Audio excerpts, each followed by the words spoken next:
It's crazy to think that Australia is experiencing another flood. And as many residents in New South Wales begin the cleanup after the most recent flooding, I wanted to hop on here and give a few tips to try and make the insurance claim process as stress-free as possible.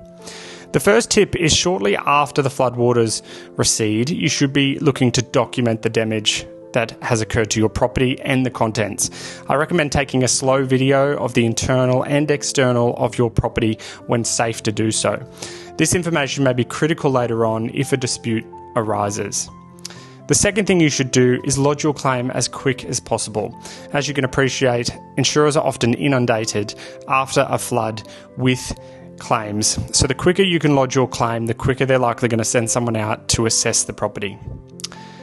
The other thing that you should be considering is requesting that the insurer undertake a make-safe. What a make-safe is essentially emergency works required to make your property safe.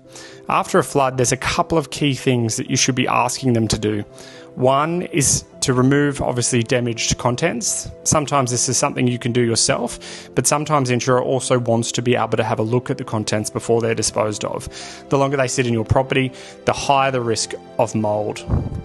The second is any materials that have been impacted by the floodwaters should be removed from the property. Floodwaters are not clean water, it's dirty water, and therefore it should be stripped out, and the insurer should be putting drying machines, dehumidifiers within the property.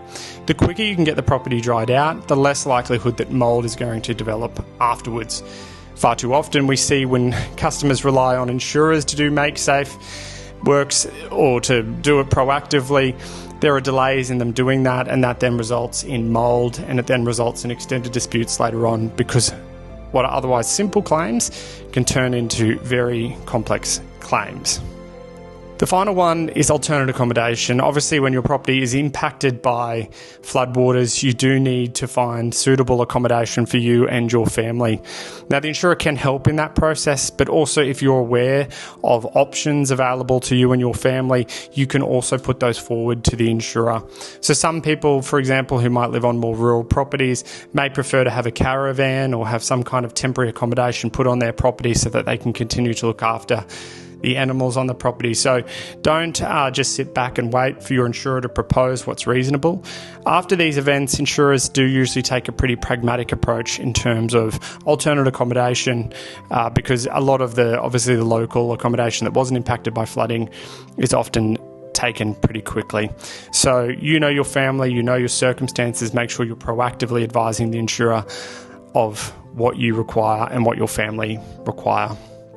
It's an extremely stressful time, and I think what's important is to prioritise your family and prioritise the health and safety of them first.